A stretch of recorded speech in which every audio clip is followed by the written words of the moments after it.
nothing is done alone. Nothing is in isolation. Everything is done in community, even the very creation of the world. We get these passages where the Father is referred to as the creator, and yet we get passages where Jesus is referred to as the one who creates and sustains all things. So now, wait a minute.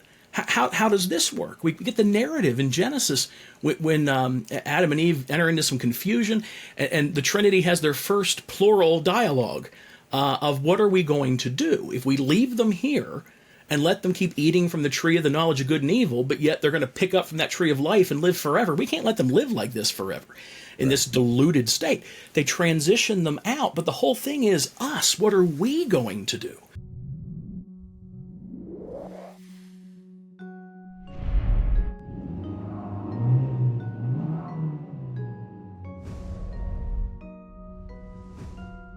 I'm giving instructions as 5, 4, 3, 2, 1. And we're live with Matt Pandel, Dr. Matt Pandel, and Brooke Waters. Brooke is sitting in. Hey, Brooke, co-hosting. And my friend, Matt Pandel, who has joined the moderator team for our Rethinking God with Tacos recently, our Facebook group. And we've grown to get to know each other over the last, 3 years? Yeah, that sounds about right. Yeah.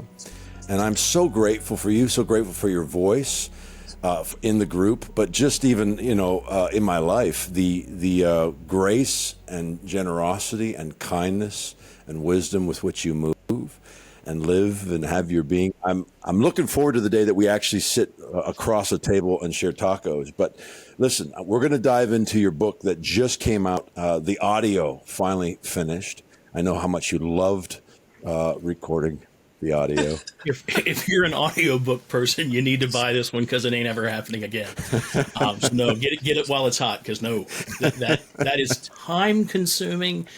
Have you ever sat and listened to your own voice? No, I do these and I move on. Yeah, that's the only way to do it. The only way to do it. Yeah, no, I seriously, I pretty much, I record these and but the audio, I haven't heard it yet because it literally was yesterday I saw that it finally come out as well. But Fractured Witness, we're going to dive into that. But man, share a little bit for those who may not be familiar with you, a little bit about yourself. Sure. I live in Virginia, from Delaware originally, married for 22, maybe 23. I have to do math, and I don't really do math. Years. We have really been on a journey together. I started out mid to high church, was not really abused or harmed within those systems. That was just how I was brought up, and I felt loved there, and met and then married a charismatic, transitioned into that world, encountered some either or choices that both camps kind of gave. Sure. Spent 15 to 20 years within mostly charismatic circles, and have really had different steps along the way that gave opportunity to start to see some things differently. I don't know that there is a set moment where like a light switch flipped for me, as much as more like a dimmer switch, like in a dining room where the little candles get brighter and brighter. That kind of moved by experience, one step at a time. I'm a psychologist by profession. I was dually trained in theology. I spend about half my time in practice and half teaching, which keeps both parts sane. I think keeps from going off too many ditches either way. I try and stay in that via media of sanity as much as possible. But yeah, that's me in a nutshell.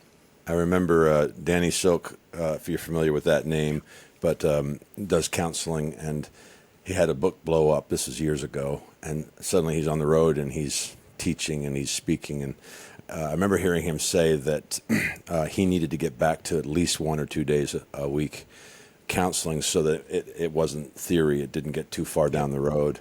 That actual practical working out of the things that he's discovering. Yeah, I was really fortunate. I had a graduate advisor early on who, that's when I was starting to really decide that pediatric trauma is where I wanted to kind of hang my hat. And she advised, if you're going to do this and you plan on it being a career, you really need to find something else to do so you don't have to rely on it as the only focus of life. because it will drain you. It's going to wear you out. The average lifespan, as far as practice span of a pediatric psychologist, is around 8 years. And I'm coming up on year 21. Wow. Great. But that was the key. That was the best advice anybody professionally ever gave me. Is you can't hang all of your focus on just one central thing when that central thing is really emotive and really challenging and cuts deep. I want to take that and let's see how good of a host I can be here. See how good I can shift this. And you're not normally supposed to say that before you do it. The thing I love about there you go. Now, but let's see how good I am. Watch me now. Let's watch this. No, the thing I do love about you is even this consistency that speaks to the years that you've been doing this. But I feel it in the book that you've written that we're going to dive into. I had a friend maybe 6 months ago, a leader, folks you would all know, reach out, and he was being asked to guide folks through church hurt, and it was toward a specific church. And he asked me my thoughts, and I said, well, first, I love and trust you because you are responsive, not reactive. And I feel that I said, if I felt like you were reactive, if I felt like you were defensive, I'd be like, yeah, you're the wrong guy to help this person walk through that. But I know you and I've walked with you long enough. And I feel that about you, the consistency and this book, which is speaking and calling out some of the disparity of how the church is navigated. And the charismatic church is my where I'm familiar as well. But this doesn't just apply to charismatics. It applies to those who are raised in the theology of separation and the abuses done because of that. And you call that out, but you call it out not as reactionary, not as that knee-jerk, throw the baby out with the bathwater, but actually with a great love for the body. We love what he loves. You note that in the book, that the church was his idea, and he loves the church. And so that is the heartbeat in which you then go after some of the disparity of the nature of God in connection with what we've experienced. Let me read this because I had the privilege of having a chance to read the book before you did the audio. And I want to read this. I wrote an endorsement. Fractured Witness is written from the inside by someone who has stayed at the table through feast and famine. It carries the ache of experience and the hope of someone convinced that God is love. One more section, a little further. Matt writes with a vision shaped by the eternal communion of Father, Son, and Spirit, a relational God whose love always moves toward restoration. He dares to imagine a church that reflects that kind of love, honest, inclusive, healing, and whole. Maybe speak to your own experience and then speak to where this book was birthed out of, because I know it's a work of love. Yeah, I'm really glad that the version you're reading is the version I ended up going with. Right. The book took several years, and that was a new process for me.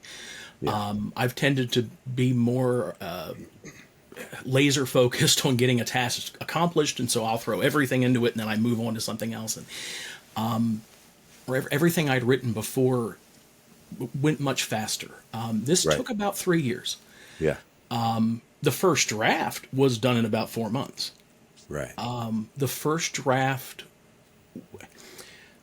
the tone was snarky. It came across angry.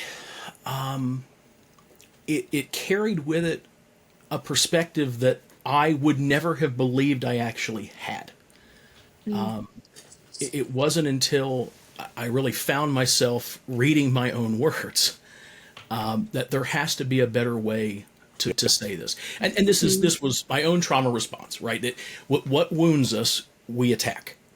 When we finally discover that this thing was intentionally or not harmful in some way, and we transition from it, it becomes a villain in our mind. And so everything, every complaint, every challenge we can pin on these people, this group, this theology, this way of thinking. And it really required me to step back a little bit, and heal more. Yeah. And then as soon as I kind of transition through, and I'm kind of in a good place, my wife starts to then really be open and honest about her feelings going through our journey that we had shared together. And so then your marital element starts kicking in, where now I'm upset again because Right. she's been hurt, and my own myopic focus only saw what I was dealing with within this. I didn't pick up on all the hurts that she would have endured even before me. Yeah. Just going along with a lot of things because I was in a leadership position, and so she felt kind of obligated to keep making this work. Right.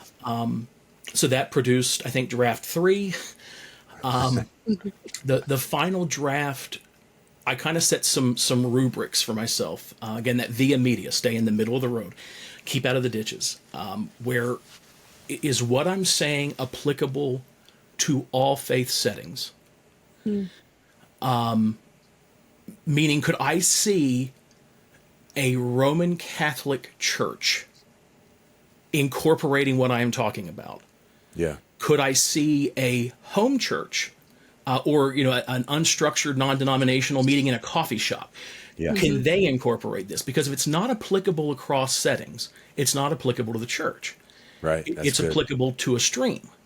Right. And that carried with it a lot of baggage I didn't want to step into. Yeah.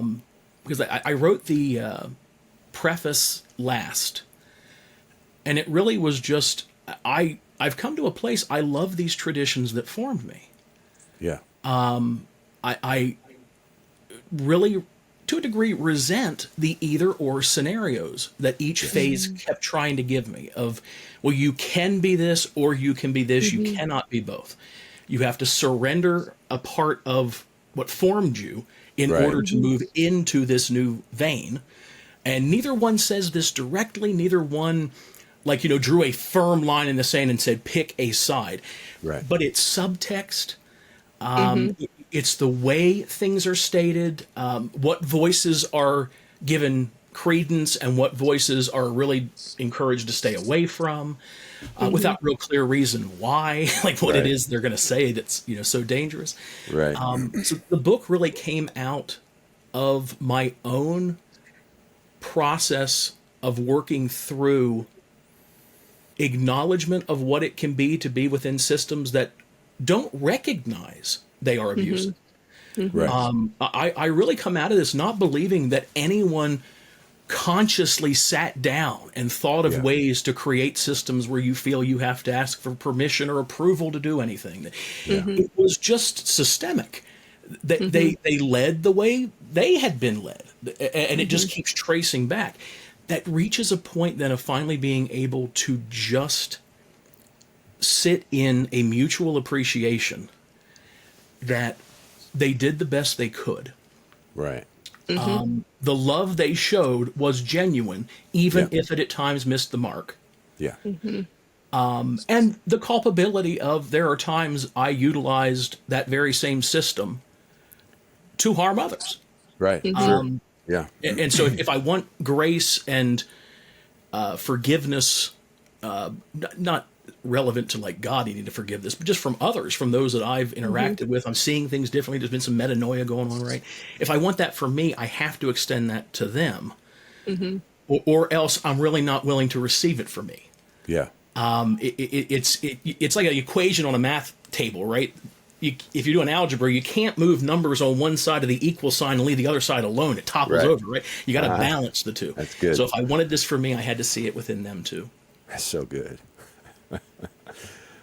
I got thoughts, but I don't want to step on your toes, bro. You got. Oh, I've got a lot of thoughts. I will say, I appreciate even the way you're talking about it. And even in the book, you've gone through different drafts and everything, but the book, reading what I read out of it, was very academic.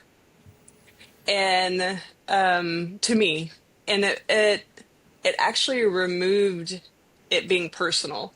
Even the way that you were writing with the case studies and all of that, it helps it to be, hey, I can look at it from a distance and see the scenario without being entwined in it somehow. even though I related to a lot of what I've read so far. But I also like what you were talking about, it being like using the system. I would have called it culture, because that's what it was. And I agree. I would agree with your statement too about I don't think people are sitting there.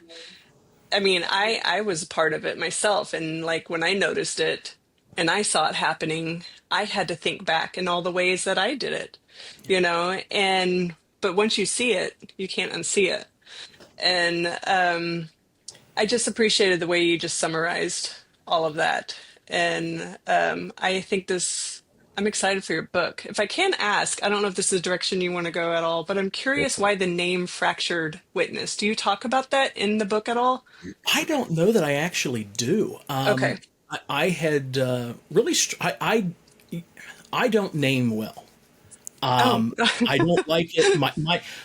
My naming sounds like the title to a textbook if I'm left to my own devices. A discussion of the merits and demerits of the ecclesiastical system would have been what this would have been labeled if I was left to my own, and no one would buy that. It had a blank just the green. subline I'm of sorry, I it. fell asleep while you were saying it. Yeah, Jason fell asleep. I mean, yeah, we didn't go that route. And I was putting feelers out there to people trying to get some input on it. And I was listening to a podcast, and if I remember right, I think it was Brian Zahn who referenced the word witness, again, not in an evangelistic sense, but just sitting in the presence of Christ relevant to the broader community. And it Yeah. really it really grabbed my attention. I was driving at the time and like had to pull over for a second because I needed to think this through. And then the word that came to that with it was, so what's the problem here, Lord? What is it about our witness that has collapsed? I think was a variation I went through. And fractured is kind of what I settled on, that it originates whole. It's the chicken and the egg thing, right? It originates whole. It's not as if our connection and awareness of that connection is something we have to strive for or develop. It's an innate part of our identity. Yes. So if I'm innately connected, and yet we're having a witness in the earth, if the church is a microcosm of the kingdom in operative form, which is how theology traditionally interprets the function of the church. If that's kind of what the church is doing, and so it's meant to be something that a prototype of what heaven on earth is supposed to be. When the will of God in heaven hits earth as Jesus prayed, and they collide and so amalgamate you can't tell them apart. If that's what the church is supposed to be, and that witness isn't being projected in the earth very well, we're left asking why. And fractured is what I settled on, more so because I did not want to lean into this idea that we somehow start broken. Yeah, because we're That not. we need to be repaired from the start. No, Yeah. we start whole, and we 100%. remain whole. We just don't feel it. Yes. Yes. Good. Yeah. That's good. That's good. I love that it took 3 years. I love. I'm glad you do. On average, it takes me 3, especially when I'm going after something that I think is significant, and first and foremost with me. So God is not in control, which, by the way, I hated the title of that book, but I finally just listened to my wife, and she's like, "It's what you're writing about." But I wrestled. I did the same thing as you. I thought, let me just throw that out there. I'd written like 10,000 words, and I sent it to a few people I trusted, and they said, "This will make bigger messes in your life than you. This is not it. Don't. It'd be better you didn't do this book than this." And it was probably 3 years later by the time I finished that. So I love that the wrestling match. I know wrestling matches, but because it really did feel like you were walking folks through. I mean, you're walking folks through healing, and you're making room for them to chuck the book and then pick it back up. You know what I mean? Like, because there's a gentleness to it, even though it's you're writing very clearly. I want to ask this because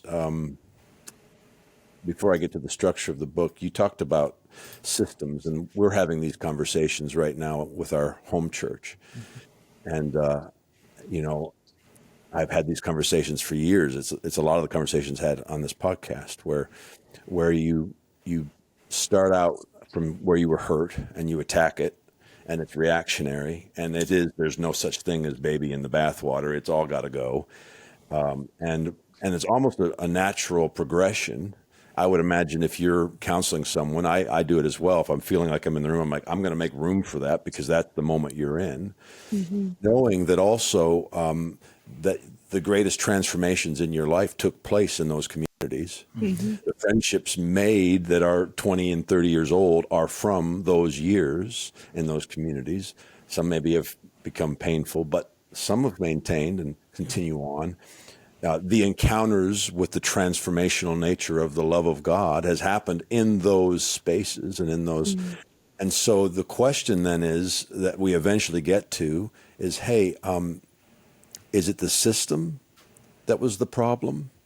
Or was it a foundational understanding of who God is, and that we become what we behold, and a God who looks away, which is what we were raised with, is a leader who can look away, is a culture that can look away, and all of these abuses. And so these are the conversations we're having now are coming out of, to me, that issue, which I believe you speak to. You talk, the perichoretic dance of the Trinity is kind of the through line, or to me, it felt like union was the through line of this book. But maybe speak to the difference between a system, because these are the conversations we're having now, where I'm like, hey, the system isn't really the problem.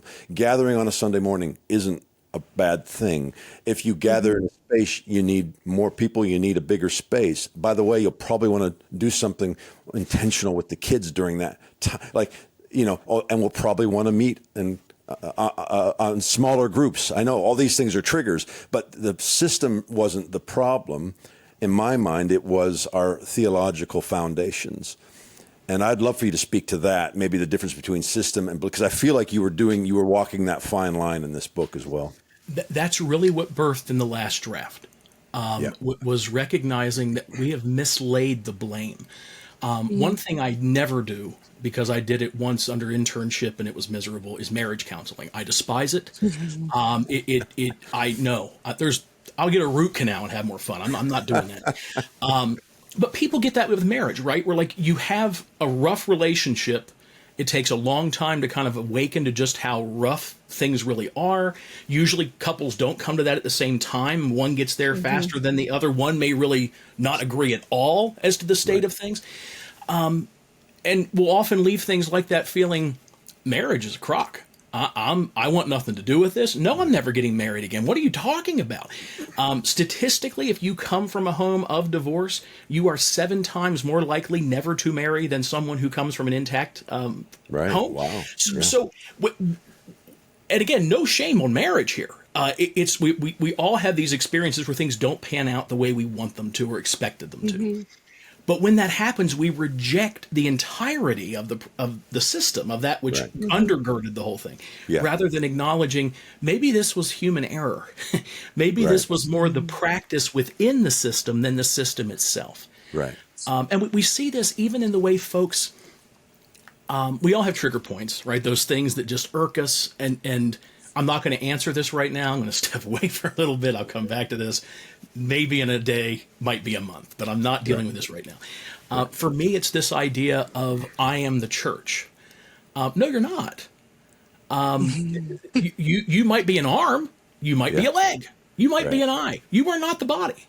Right. It's a plural. We collectively comprise the body. It makes us need each other, and we don't want to be dependent people.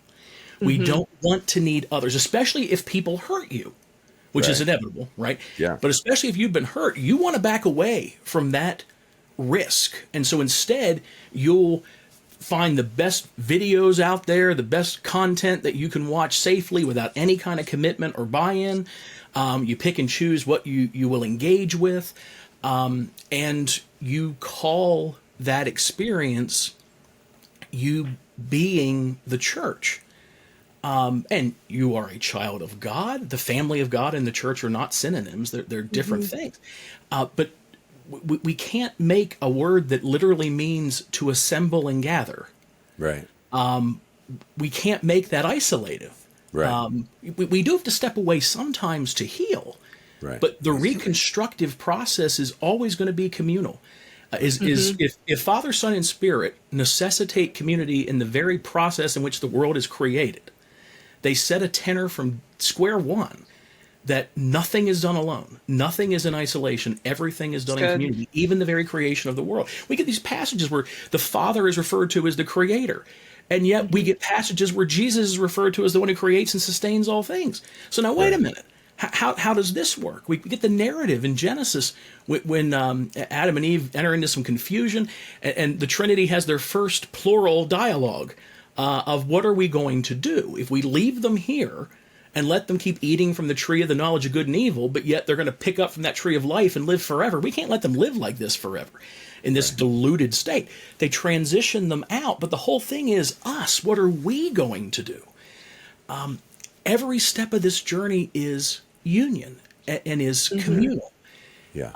Isolation and the fear of isolation produce more intrinsic harm than any other isolated thing I can connect in my mind. It's more than biological tendencies toward depression. It's more so than environmental factors. When we feel isolated, when we feel alone, it prompts fear, it prompts anger, it prompts rage. And in this whole laying out of how we address the system specifically, because I didn't actually forget the question. I momentarily forgot it, but I did come back to it. Well done. Don Keithley is who really got me thinking about this, where I in our conversations, I would make a statement and he'd point out a counterpoint. I would refine a statement that was in alignment with his counterpoint, and then he'd make a statement that was back where I started. And it put me in this secular. It was irritating at the time, but in hindsight, it put me in this thought pattern of both of these things are true. Yeah. That we cannot function without systems. Yeah. The marital institution has innate value to a society. Yeah. The church from the very beginning, even if you read like the Didache, so we're talking early church history. It's being used and written by those who are the children of the first disciples, the spiritual children, sons and daughters of the, and it lays out very elaborate systems, very structured ways of gathering. Right. But yet we don't want the system to become the thing that we worship. And the means by which the system is not God. Yeah. The system is a metric. It's a mechanism that we're able to engage with to reach into that. Like 1 Corinthians, right? We get chapter 12, chapter 14 are both talking about procedures and policies. How you are supposed to talk in tongues, when to tell the prophets to shut up. There is an entire section on that. 2 or 3 is enough. After that, silence them. That's not the Lord. I've been in the meeting where 4 or 5 go, and they're right. Heresy. And if we spend any time in charismatic circle, you've been there, right? Yeah. I've been in that meeting. Oh, yeah. Yeah. But then what do we get? We get policy in 12, policy in 14, but then we get 13. And we get this beautiful introduction. That's the last verse of chapter 12. That there is a still more excellent way. And it lays out this beautiful, do we need policy? The fact he goes back to it in chapter 14 suggests we do. Do we need the structure, the undergirding? It seems to suggest we do, but there is a more excellent way. There is a place where we don't need the structure. There's a place where we so are able to operate in love that we don't need the training wheels. We don't need the bowling, the little walls on the side so you can't go in the gutters. Right. We don't need those. We can reach a place in relationship and in awareness of identity that all of these checks and balances are no longer necessary. But until that manifests in a very literal form, we need the undergirding. We need those governors and tutors, those things holding us up as we learn.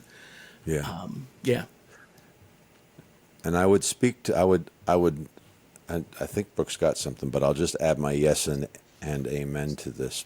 But like the practical, hey, we're going to do this, step A, step, B, step C. That stuff's profoundly helpful, especially where we're missing love or mature, where we're not mature in love. But the thing that maybe most intrigues me in the conversations we're having, these are real-time conversations with the group that we're meeting together, are trying to hurdle that reactionary thing that went off in all of us. You can imagine a group gathering at my house. They're all probably a little bit, done with anything that smacks of religion or anything that has been used religiously. Mm-hmm. And so we're having the conversation in which all things are now safe because we're not stepping outside of this other-centered, self-giving, foundational understanding of a Father who never looked away. Yeah. And so now we can reinvestigate all of the structures and understand those structures, what you're saying, are there to serve us, mm-hmm. not the other way around. Absolutely. And all structures are on the table, whatever most serves the community that is gathering, to your point, because we're not meant to do this alone. We're not meant to be on this journey alone. I grow exponentially because of the people I'm locked arms with. And this is the body that you're talking about. Absolutely. I don't want to shift gears and ask you a different question if Brooke's got anything she wants to add. The only thing I'm thinking about is it's really about, to me, it's honoring the innate value in each of us. And when anything gets in the way of that, then it has to be relooked at. Relooked at? Is that right? Yeah. Looked at again? Sounds good. Rethought, revisited. Rethought. We're rethinking now. I'm retalking. But the thing is it really is. It's like anything. But I think even in our own selves, when we forget our innate value, it's like I've said, I feel like I say it all the time, but if we believe we deserve to be punished, we're going to believe the same for others. And we will go as far as punishing other people as a result of that, because this is the way it's supposed to be. And so I really like that, just this idea of it all comes back to how we view the Trinity, how we view the Father, and then how we see ourselves in relationship to them, and I have a lot of grace for the systems. We'll just say with the systems, because I get it. I see the fear. I see the wounds. I see the pain. Oh, damn it. She told us. You lasted longer than I expected, though. Yeah, well all done. Right. But I see it, and I get it. And we've all done it. We've all participated in some way. We've all received it some way. We've all acted on it in some way. It's really, what are you going to do now that you're aware of it? Yeah. And are you willing to confront it in yourself? Are you willing to pay attention to, hey, this system, this thing isn't operating the way that it's supposed to. It's not honoring the innate value in myself. Therefore, it's not honoring the innate value in anyone else, around me. But the willingness and the humility it takes to be able to do that it's a lot. And honestly, I don't think it can really be done without knowing the Father's with you in that.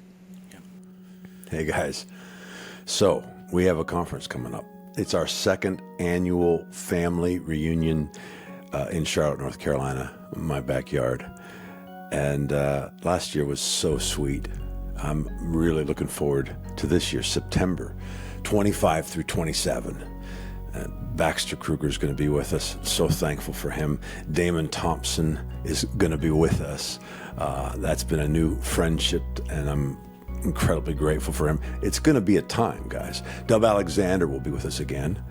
Love Dub and all that he brings. Brooke Waters, whom you guys know and who helps put this conference on, she'll be with us. And Mark and Julie Appleyard, good friends of mine, dear friends of mine. They've been on the podcast. They're going to be with us, along with Michael and Bethany Wallace, who led worship last year. It was unbelievable, and it's going to be good this year. I'm really looking forward to this. September 25 through 27. You can learn more about it at afamilystory.org, afamilystory.org. We have the early bird tickets right now, so if you sign up now, it'd be the most cost effective. It also lets us know how to prepare for you.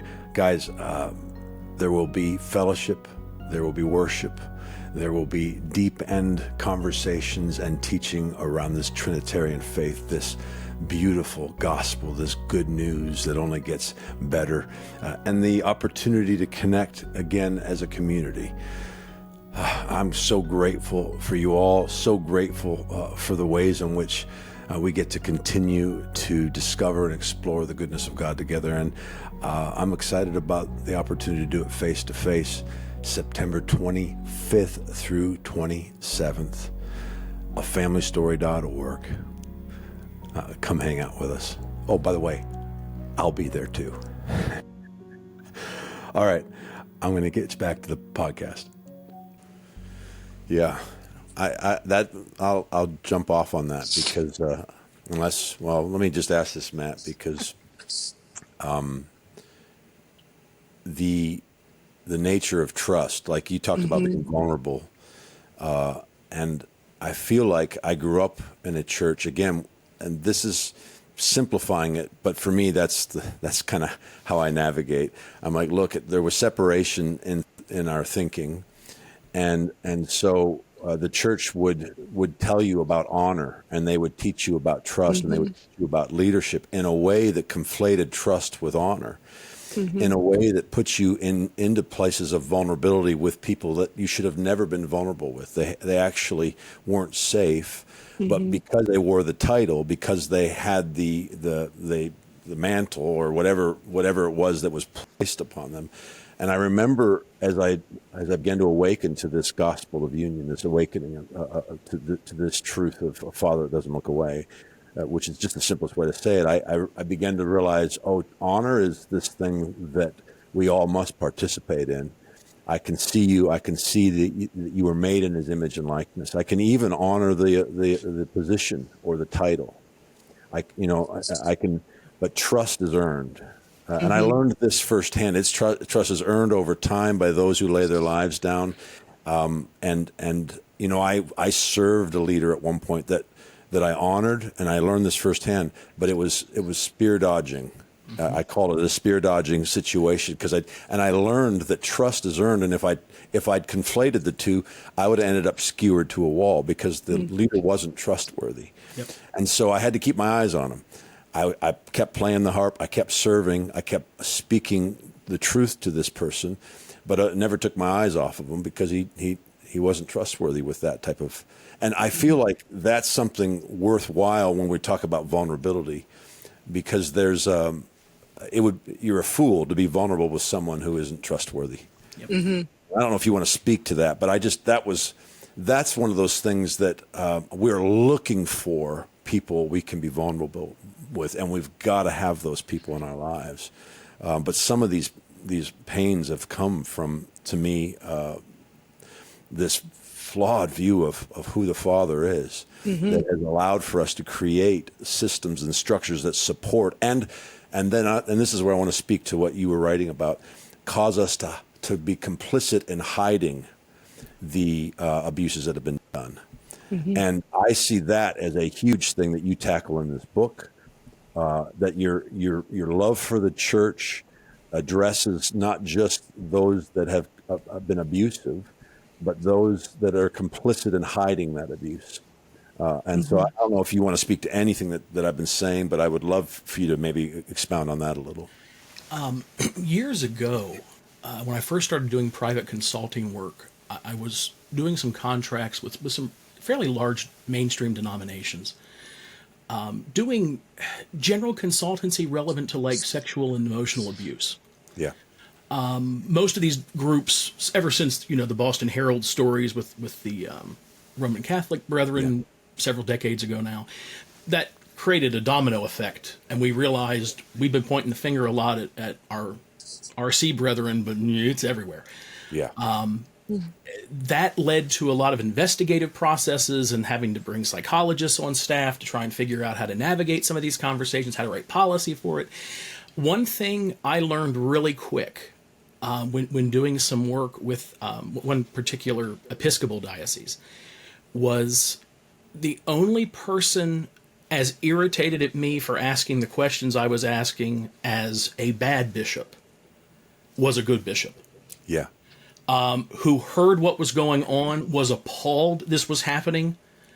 They're immediately thinking of the people that they knowingly have sent that direction, Right. not realizing what would occur. And Yeah. I'm almost having to be the voice in the room of, okay, calm down for a second, take a breath. Right. Because they're going to go over and beat the snot out of the person, Right. and which is not going to be a productive response. Sure. Speaking of reactionary, right? Yeah. So how do we? What that tells me is vulnerability in the systems is possible, because that latter bishop is someone I think I could have been safe with. That's someone that, despite that the structure is the same. If you've been to one, and I mean no disrespect, but if you've been to one Episcopal church, you've been to all the flow. It's a structured order, right? So it follows the same general method. But one would have been a very safe, nurturing setting, and one would have fought at all costs to protect abusers. Yeah. And so I can't say that the system is what's broken if I can point to places in the system that would have functioned very well. So it's not that vulnerability is impossible. It's that it's going to be impracticable in some settings. And discerning, one, what's the condition of vulnerability? Because, again, just from the consultancy and as Brooke hit on, I try not to lay too much into my own experience, because that's going to be just me. And I don't know how emblematic that is of everybody else. But if I broaden it to look at just what the research shows and what my own practice has shown, the most abusive situations have not been the high church denominational systems I've consulted with. It's been non-denominational megachurches and house churches. Yeah. Because there's no reporting mechanism. Right. I include one of those stories in the book, where it was someone I had treated for quite a while, and as he begins to lay out the abuse that's occurred, which was a Sunday school teacher, and it was habitual sexual abuse. Right. He tells his parents after the very first incident, and they vacillate between not believing him to did you misunderstand? There's some things you just don't misunderstand. And how do we basically go on as if this never happened? Right. Addressing it was never even on the radar. Wow. And the breaking point for him, and of course I've kept his name out of this, but he consented to me telling the story. The breaking point for him in his treatment was really realizing what hurt the most wasn't the abuse, but every Sunday he had to watch his father shake this person's hand and smile. And he didn't feel like his dad was faking. Yeah. Yeah. And so he never told them about the abuse episodes that occurred after with this same individual. Yeah. What's the point? Right. I already did once, and even his own parents were protecting the man. yeah. And I talk a lot in the book, maybe my wife thinks too much, about our response when we're wounded is not wrong. If you are in a setting where you come to identify this is not healthy, I don't care how much one holds to the sacrament of marriage. If a spouse is beating another spouse, you got to get out of there. Right. And let's see what God can do when you're safe, but let's get you safe first. Right. This is no different than that. We got to get you safe. And that may mean you're living in the spiritual version of a shelter for a period of time. You're not letting anybody in emotionally. You are isolating. That is necessary for a season. We turn seasons into habitual ways of living. And that's where we hit a problem. That's where it becomes the baby with the bathwater, where I had to separate to heal, but I don't want to risk ever getting hurt again. And so I'm not going to engage in community. And I play fast and loose with that word. The church has always incorporated, usually dragged against their will, kicking and screaming, but usually they incorporate the technology of the day eventually. Remember, Facebook was the Antichrist until COVID hit, and then you needed it to get the tithes collected. So now it's the greatest blessing in the world. But that was unkind. True, but unkind. When we gravitate to like the way we're engaging right now, as Jason said, he and I have had several conversations over the years. We've never physically been in the same room. Right. And yet there's an affection, there's an affinity. But so I'm not going to downplay what can occur through using the technology of the day, the same way the printing press had its place, the same way MySpace came to be. All of these things play a role. So community's broad. Yeah. But we got a lot of folks who have been so wounded and have gotten so skittish about the risk of being hurt again that they will not even engage from the comfort of their own home. Right. And that's what I'm hopeful we can start to push back at. And that's one thing I really love about the podcast. The depth of voices that come on, there's an undercurrent to what they're all saying. Sure. But yet you're not going to get much more of a structured impression of ecclesial functioning than like Chris Green. He's going to present a very definitive form, and it happens to be a form I share, of finding great comfort and great order in that structure. And yet, the next episode can be Wayne Jacobson, who right. creates a publishing empire on, we need to rethink a lot of this. Yes. Yeah. And they're both saying if we shut our eyes, so we're not seeing the collar, if we just shut our eyes, they are saying the same exact thing. Yeah. Yeah, that's good. Your hearts are protective, and they should be protective. We have a responsibility for one another.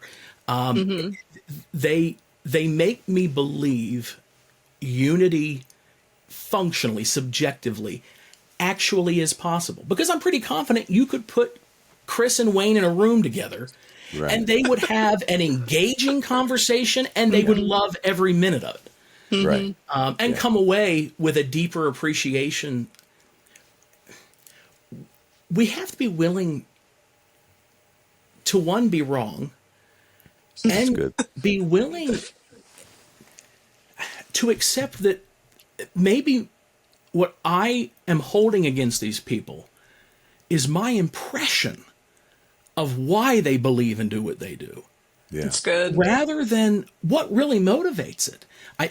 I had a colleague who was a retired Episcopal bishop, was also a pediatric therapist, and that's the context I'm knowing him in. And he would tell a story of, this is a grace guy. I mean, the love I've seen him express for people, which he believes is just a mirrored reflection of the love God already has. Just awesome human being.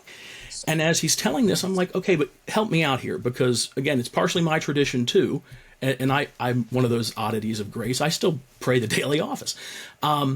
There's a confession element of it, and it's old school confession. Like, you are asking for God to intercede in something that theologically I believe he's already interceded in. Right. But I'm nevertheless saying these words. And so this feels very disconnective. This feels very counterintuitive. And he shakes his head and he goes, Matt, how long have you been practicing? How many times do we need to hear a human voice tell us something to really believe it's true? Maybe the purpose of the confession, as it's written like in a prayer book, isn't because we have to say that for God to forgive us. But instead, we say it so we can hear another human being who is standing as an authoritative voice of God saying, you are forgiven, you are restored, you are healed. Now, you could still think, okay, I still don't like this language and I'm not going to pray this prayer. Fine. But it takes away, for me, it took away the bigotry that I held as to why they were doing it. Because my preconceptions were so different from what was really behind it. But we don't want to have those conversations, because that would be vulnerable. That would be me admitting I don't know something, or what I know might not be accurate. And I've built everything on certainty, and I don't want that to collapse around. There it is. We don't know That's anything good. about that. That's so good. Go ahead. Okay. One of the things that I thought was kind of fun, more so, is how you talk about the bear and fear. Because one of the way I have always taught on fear, it's like you expounded it and I loved it, was that, you know, fear is an emotion. We all have them. If a bear's chasing you in the wood, you better be afraid. But we're not meant to live like a bear's chasing us every day. In reading what you wrote, I was like, oh, you're like breaking that down even further. I'm all like, just, that's that simple. But I thought it was really, can you share just a little bit of that? Sure. Yeah. Yeah, I think I used the example in there about the family pet Rascal, where this dog, in hindsight, I think adored me.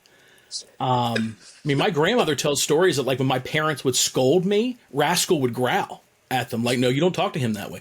But all I knew is this dog. You walk in the room, and it is just going to be all over you. And I was born, prematurely balding, wearing a sweater vest, telling the doctor to stay off my lawn.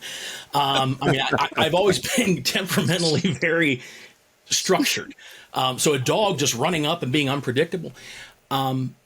We read into scenario, again, it's that light switch. You're either afraid of it or you're not. You believe God or you don't. You trust him or you don't. When all these things are sliding scale dimmer switches, there are moments I trust more. There are moments I trust less. With the bear analogy, there are going to be times fear is a justifiable response. Yes. That former patient I mentioned, who the serial abuse he experienced, the second or third time he's alone with his Sunday school teacher, there sure as hell better have been some fear associated, or else there's something cognitively not firing on all cylinders here. This should be high alert because of what you have experienced. But where this began to really impact areas of his life, where there were relationships that had no element of sexual connection at all, but they felt like power dynamics. So he'd get into ridiculous shouting matches with his employer over things an employer has the right to tell you to do. Maybe didn't phrase it as well as the employer probably could have, but meaning it was within their purview of oversight in your life. And it just would hit all of this feeling, which when you start to heal a little bit, but you haven't really completed a journey, that gives you just enough oomph to push back. But sometimes the pushback is worse than if you'd said nothing. And it kind of creates more mess for them. But yeah, so it's not either or. It's not like we trust or don't trust. We are afraid or we're not afraid. We don't encounter that scenario. Whenever there's a divine encounter, not whenever, most times in Scripture, when there's a divine encounter, so whether it's an angel coming speaking on behalf of God or God himself talking to man, there's this initial response of fear not. The implication of that to me we miss, and that is there are times you should fear. Yes. This is a scenario you are not to fear. What you are encountering now is safe. But I'm only telling you that because the counter must be true too. There are settings where that fear is legitimate, where what you are in and around is not safe, is not productive, and that's your body trying to tell you, be on guard. Something's not right here. Well, and then having the permission to listen to your body again. Yep. Because so many times it's been like silenced, whether you've done it yourself or others have for you. Like And to not trust your heart, not I don't, And what I found with that is in the different streams that I'm at the point I really view as a blessing to have been able to sit within. In my former highly liturgical streams, your emotions were the enemy. So, okay, what is your argument? Explain your argument to me. Right. And it caused a lot of animosity toward charismatics and the spiritual gifts because you can't quantify them, you can't measure them. But likewise, in charismatic circles, it was the other way around. Sure. Get out of your head. Yeah. This should all be about emotive and what are you feeling. And if you're not Right. crying when a song is being sung, well, then you're not attuned to what the spirit is doing. Right. And so all that does is produce an ability to fake it. Mm-hmm. I can look engaged in whatever setting you put me with the best of them. Right. And that doesn't mean my heart's in this at all, Mm-hmm. or that my mind isn't in it at all. Maybe both are true. Maybe there's sometimes we're two in our heads and sometimes we're two in our heart. And the trick is to identify, where am I at in this moment? Is there something standing in the way that I've put there or life put there, never God, that's impacting or blurring my vision to be able to see what he is doing in my midst? And then lean in the direction of that which balances that out. Yeah, that's good. But it's this light switch thing again of we have to be Yeah, the one all or thing or none the other. thinking, Yep. and just it's like either this or it's that, and there's no in between, or it's an always or a never. And instead of seeing like everything in between, and that there are so many other options between A and Z. And Yeah. the chapter 11 of the book is on a theme called convergence. It's just this idea that I think Felicia Merle's been on here once or twice, and with her book, and she addresses this in a much more broad expanse than I do just in the one chapter. But that we're designed to be multiplying and adding to the depth of experience, not constantly making choices. Not constantly either oring every scenario, that maybe there's beauty within each of these elementations that we're designed to flow and function in collectively. But with the advent of 19th century fundamentalism, there comes this assumption of a need for certainty, because it is your certainty that saves you. It's not actually God. You're saved by your certainty Right. to what he expects, wants, believes. And that's true both within Calvinism and Arminianism. They just apply it differently. But the certainty has to be that you must know. But yet we don't see that anywhere in the history of the church. Yeah. And it's where I see this span the most is when, like, in some of the social media groups, somebody will start quoting their favorite theologian. Like, they'll start quoting, Saint Hilary or something. And they associate that one quote as being the entirety of what this person believed. That is their entire theology. And all it Right. takes is someone else to point out another quote from St. Hilary that Right. says the complete opposite, Right. and their worldview collapses. Right. They're back in this place of doubt and fear, and, well, I'm not certain anymore. And we just traded one theology for another theology, but we retained the same crappy method. Right. This is never about certainty. They weren't certain. Yeah. The guy that produces the love chapter of 1 Corinthians 13 is constantly bickering with Peter, calls him a straw blowing in the wind, calls him out on how you behave one way when our Jewish brethren are here, and then as soon as they leave, you're acting Gentile again. Pick a lane, buddy. Yeah. He and Barnabas have a huge falling out over John Mark, and including him in the mission. There's no evidence in Scripture they ever even speak again. Right. And so if that's the people that the Lord entrusts to give us Scripture, how do we expect our own lives to be any different? And how do we associate or expect Father, Son, and Spirit to hold us to a certainty standard that no one in the history of the church has ever had? I can't do it. This is what we do. Then we just we lean into the mystery of His goodness, Yes. and we the phrase, I say it almost every time, I don't know, but He's good. Yep. Is the I just yesterday had a conversation with John Crowder. That's where we landed. It was this mystery that is the kindness of God that is ever expanding. Yep. We get to participate in. I'm with you, man. Go ahead, Brooke. I was just gonna say that's actually even just like more comforting to me than certainty, Yep. and more comfort freeing, because it's like, I know in my finite mind, I haven't read every single book in the world, right? So I know I'm missing something. Yeah. We'll just use that as an example, right?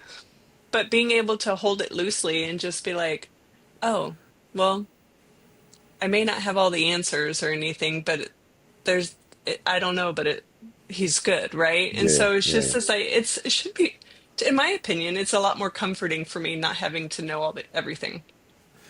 yeah. And the go ahead, go No, ahead, just man. just that our access point then to everything that we experience in life that is for the good. We can broadly call this salvation, but that's so misunderstood that I almost avoid the word. But our perpetual deliverance of God Yes. stepping into our mess and darkness over and over and over again until there is Yeah. nothing left that does not look like Him. Come on. That I like that that. process, that gradual unveiling of what is in fact finished, Yes. So good. that's the mechanism by which we're able to see worth, that we're Yes. able to recognize that it's not the certainty that secures my place at the table.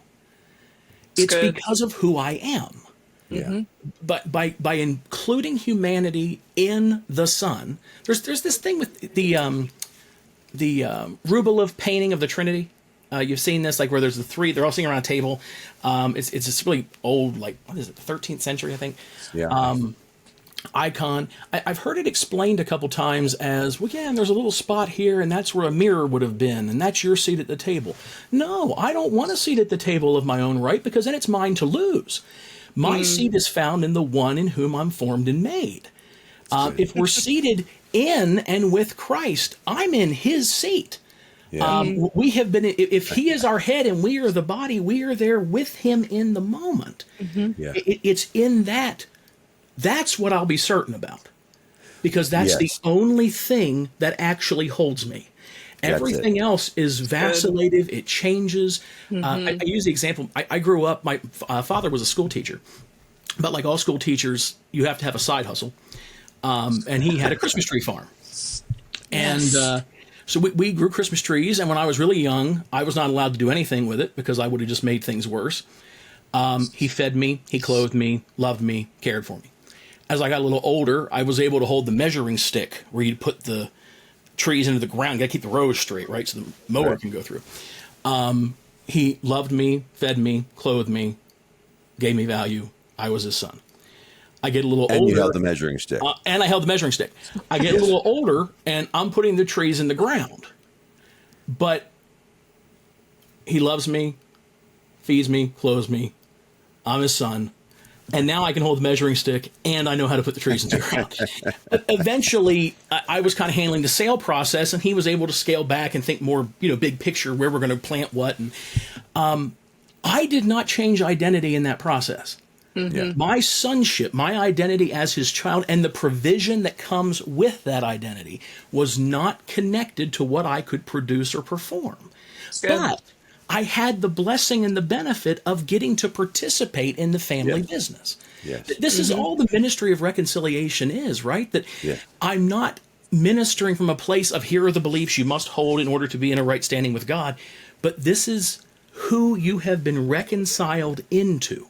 That the enmity that you created in your mind that was never actually there Come on. is being brought, it's been completely brought down as a completed, finished act. And now we get this participatory joy of getting to, moment by moment, chip away any of the shadows that have been able to form. It's a mirage. It's not the real thing. It's fool's gold at best. It doesn't. What's that? The old Pentecostal thing. Not everything that glimmers is Glitters gold, is or gold. something. Yeah, glitters is gold. Yeah, it is true, but the certainty is unavoidable. So let's be careful what we're certain about. Yeah. Yeah. I'll be certain in the love, certain in the goodness. Everything else Yeah. is mercurially tangential. I'm willing to drop Yeah. it off as it no longer serves the purposes of Christology. Yeah. I love it. I was going to drop that, and it would have been way less than brilliant as what you just delivered. It would have been a darn sight shorter too. It was. Why use 6 words when you can use 50? It's beautiful because the idea that a deconstruction without the cornerstone, without the realization that that's the whole point, is nihilistic and hopeless and leaves you in the rubble. And so there is a certainty, but it is this love, this greater love, this cornerstone, this foundational place upon which really you get to practice faith. You know, that's the I don't know, but he's good, and I'll put all my eggs in that basket, and everything will flow from that place, and that's the cornerstone. Oh man, I had another question I wanted to ask you off the backside of that, but it was more funny, just something funny. I lost it. That was probably 20 minutes ago when I first started talking. So thankful for this conversation, though. I will have you speak to your this phrase that you were talking about in your afterword. We've never been this way before. Explorers with nothing but a compass and the stars to guide us. It was a very hopeful invitation. Maybe speak to that.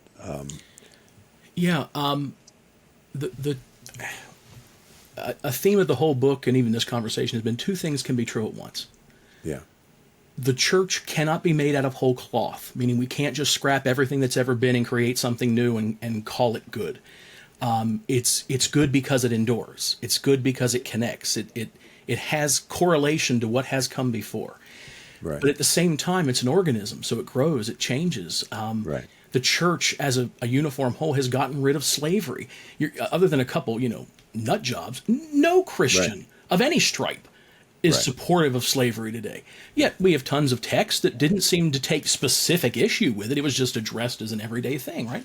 So we don't want to stay so fixed in what has been, as if we need a proof historical text of a church father to believe something. And yet we don't want to evolve to this place of just, we can't, they would have, the disciples of Jesus would look at what we're doing and have no idea what it is. This is church. What are you doing? There has to be this tension and this place between the two of what do we evolve and what do we retain? Because of that, any time we awaken to something, we have an opportunity that no one else before us has ever had, because they couldn't see everything the exact way we're able to see it right now. And it's going to be ultimately a question of what do we retain and what do we reform? And hopefully, if we can really find conversations where you have people from various traditions sitting around a table and having conversations that are encouraging and loving and supportive, more focused on understanding than agreeing. Yeah. I think there's a passage in Song of Solomon that says the only thing able, and this is a rough paraphrase, the only thing as strong or as capable as the finality of death is love. And that makes me then think of 1 Corinthians 15, that death is the last enemy that's destroyed, the last thing that has any residence in the earth that's destroyed. Yes, destroyed in Jesus, finished. Experientially, people still tend to leave their bodies a lot, right? We got one handful of examples of people who did not pass through the veil outside of a corpse, right? So what then is the means by which we actually overcome? Love. And it's the only thing we've never tried. We've tried different policies and procedures, different church structures, whether you're going to have a formal bishopcy, whether you're going to have no leadership whatsoever. We change the structure endlessly. But that which undergirds the structure stays the same. Authoritarianism, control, fear, domination. What if we just leaned in toward love? And I think that's where we're at. I think there's an acknowledgement that the ways we have done this have not worked. We have fractured our witness. The world increasingly could care less what the church is doing, because we can't have civil conversations. We can't have a Biden voter and a Trump voter in the room and it not turn into a shouting match, or they just write each other off entirely as part of the problem. Why do you disagree?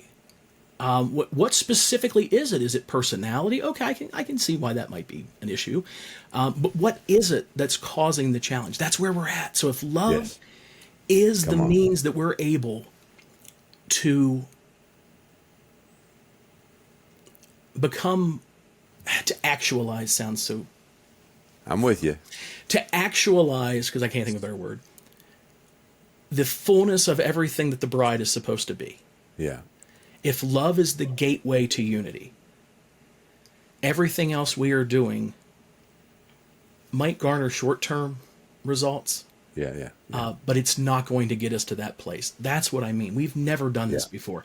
The church has never tried this. It has always been very tribalistic, even down to Paul accusing Peter of acting one way when the Jews are here and one way when they're not. Right. We've always been tribal. We're breaking that away. I don't remember what, it's a modern theologian, but makes the statement that the future of the church is not denominations. It's, although this person, I think, is a Methodist bishop, if I remember right. So he's not anti-denomination, but it's not, that's not the future. The future of the church is people identifying like-minded tribes, where these are people who are hearing the same resonance I am, the same frequency. And even if we're from different traditions, even if our church services look differently, even if one of us is offended by the very use of the word services, I am still going to get with these people because they are hearing what I'm hearing. When they speak, my soul leaps. Yes. And so that's So who good. I need to connect with.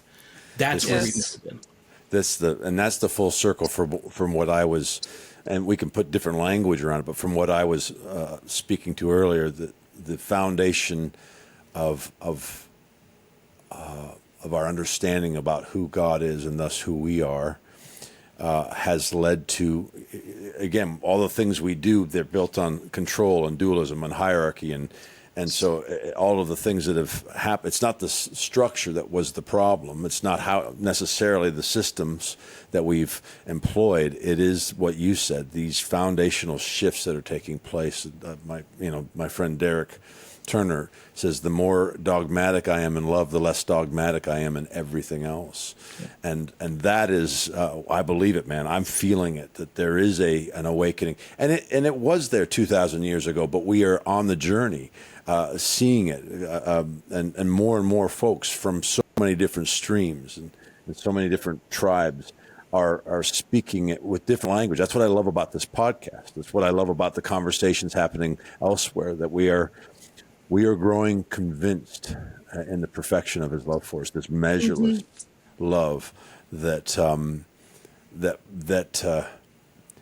actually puts meaning and to all of our language, to all of our words. You know, for so long, our words have been, you use the language of family, but it's been built on something.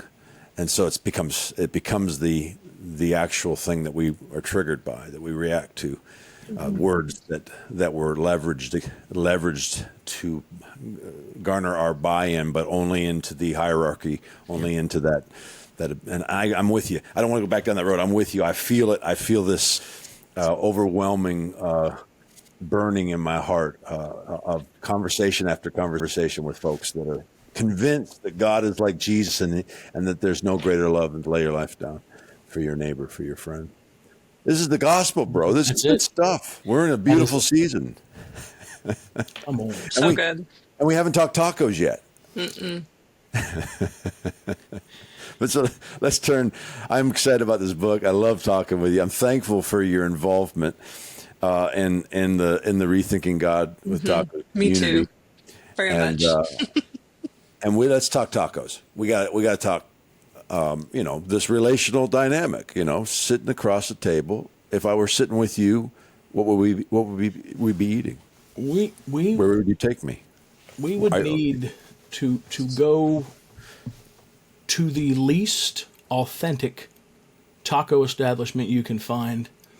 The creme de la creme of Mexican food was the Chi-Chi's franchise. Oh man, I remember Chi-Chi. We tried we live in a community that has a very large Hispanic population and a very large entrepreneurial Hispanic population. So we have tons of from like street tacos in like we have a lot, what do you call those, like the Food trucks? Yeah, food trucks. But we got restaurants, right? I have yet to find, the more authentic it is, the less likely I am going to like it. And Okay. I will sit there and I'll eat this and I'll think, I could have had a Taco Bell taco right now. But instead, I'm eating this very authentic, very real thing that I'm too polite to say needs seasoning. Yeah, so I stick to the main. Oh, my heart is hurting. Yeah, A little bit. very, very, white American. That's kind of the lane I stay in. I can't pull it off. I went to Taco Bell for the first time in years last week, and Oh, I bought three. It was what was there, and I needed a snack. I bought three crunchy supreme tacos, and I put 4 packets of hot sauce on each of them, oh. and I spent almost $10. And I thought this was okay. This is okay. I enjoyed them for the moment. I thought, well, this I'm enjoying. This is fine. I felt deeply guilty and and ashamed of myself. That's if I'm being honest. This is a confessional for me right now. I hadn't told anybody I did that. Yeah, I feel like you're a safe place to share that. so I don't want to abuse this vulnerability. Yeah, no, I want to like it. I do, but no, I'll stick to breakfast tacos. No, that's all right. Hey, Listen, those are good. I'm Yeah. going to take you out though, and you can be real honest with me. If you didn't like it, I'll just be like, we need to put a little of this on it. This is what you're missing. Let's get this. Do you do cilantro? Do you? Yeah, it's fine. All right. Look at to each their own. There is no shame. There is no shame. Brooke, you and I have shared tacos together. We're going to have We have. tacos at the reunion here We are. in September. We are going to And, have them at the if you- reunion. Matt, I know you're going to be with us online, but had you come, well, I would have found a Taco Bell for you. And you're a good man, Charlie Brown. That's how much I love you. That's real love right there. That's right. That's real That's love. right. I love it. Hey, where can folks find the book? Where can they find you? The book is on Amazon. There are copies on my website as well. If you want, we've had some, which is not really something I'm happy to see. We've had churches order it and reach out where they want to go through it with their congregations, and so bulk is not the best way on Amazon. I can get a much better rate for you. But yeah, everything relevant to me, the link tree is the easiest place to go to. It's just linktree/Dr. Pandel, DrPandel. And there's links to everything else that I got going on through there. Awesome. And I highly recommend the audio. Highly recommend that. My sanity does too. Yeah. Yep. Love you, man. Thanks Love you. for Thank you being so much. on the podcast with us. Thanks, Brooke. This has been Yeah, it was really great. yeah. It was nice to meet you, Matt. See You you as well. face to face. Yeah. So- Life-giving. All right. We'll do it again. Absolutely. Yeah, for sure.